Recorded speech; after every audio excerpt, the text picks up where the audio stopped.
क्या कहेंगे इस बारे में? नहीं, पुलिस स्टेशन में आने के लिए कोर्ट का निर्देश है कि 3 दिन जाना है, 12, 13 और 15। आज 15 तारीख है। मैंने अपनी अटेंडेंस दर्ज करा दिया। आज काम खत्म हो गया मेरा। आज का खत्म हो गया है, पर असेंबली अभी मंडे से स्टार्ट होने वाली।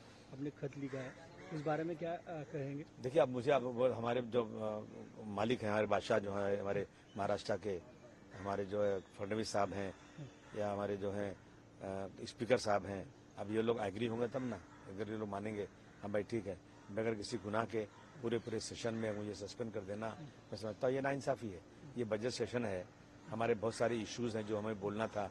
हमारे अब पिछले 3 सालों से कॉर्पोरेशन इलेक्शन नहीं हुआ है, कॉर्पोरेशन पूरा काम करती है, काम क्यों कुछ फंड आ नहीं रहा है, तो इन सब चीज़ों से मुझे जो है बाहर कर दिया गया। मैं समझता हूँ कि अगर इंसाफ नाम की चीज़ होगी तो मुझे तुरंत बुलाकर बिठाना चाहिए अंदर।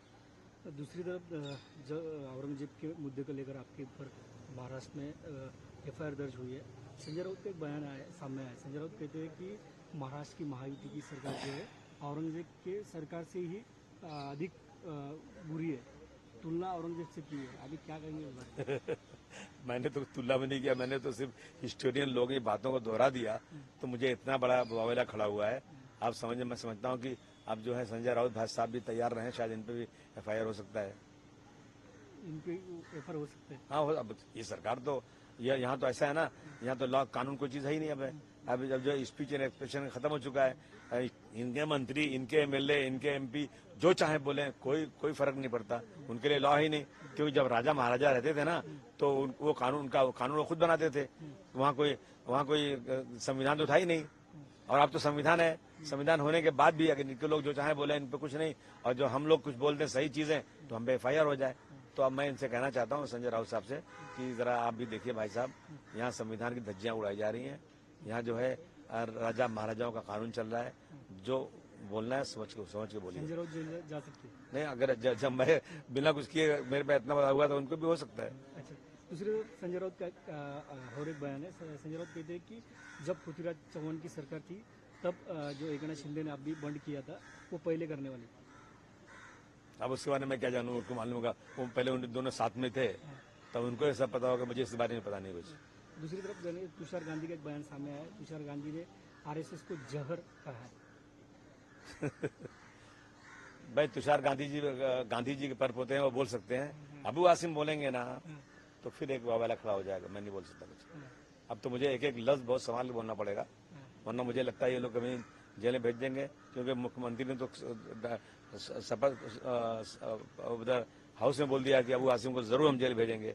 तो भाई मुझे तो अब ऐसा लगता है, डर लगता है कि मैं अगर सच भी बोलूंगा तो कुछ भरोसा नहीं है। मेरी राजनीति खत्म करने का 5 लाख लोगों ने चुन के दिया है, उनका काम मुझे करना है, तो मुझे बहुत संभाल के बात करनी चाहिए। अब तो सर दूसरी तरफ गए तो शरद पवार गुट के जो जयंत पाटिल है वो अभी महायुति में आ सकते हैं, किस तरह से? मुझे लगता है, मुझे बहुत अफसोस होगा कि अगर इस तरह जाएंगे। मैं मांग करता हूं कि कानून ऐसा बनाया जाए कि अगर कोई भी आमदार MP चुनकर जिस पार्टी से आता है उस पार्टी को अगर छोड़ता है तो सच्चाई है कि वो सबसे पहले रिजाइन करे और फिर से इलेक्शन लड़े, उसके बाद जहां जाना हो जाए। ये कानून बनना चाहिए। कर्नाटक सरकार ने मुस्लिम को आरक्षण दिया है, किस तरह से? बहुत स्वागत करता हूँ मैं, स्वागत करता हूँ। समाज के दबे कुछ लोगों को आरक्षण मिलना चाहिए, लेकिन मुसलमानों को नहीं मिल रहा है, और कर्नाटक में दिया है तो मैं स्वागत करता हूँ। महाराष्ट्र सरकार को भी देना चाहिए। चलो, तुषार गांधी मेरे पर अभी केस हो जाएगा, और मुझे 5 लाख लोगों ने चुन के दिया है, मुझे उनका काम करना है, तो मुझे एक एक लफ्ज बहुत संभाल के बोलना चाहिए। अम्बेडकर साहब जो है चैलेंज किया, तो मैंने जब सवाल किया हाउस के अंदर, तो मुख्यमंत्री जी ने कहा कि वो अम्बेडकर साहब के पोते हैं, उनके साथ ऐसा मतलब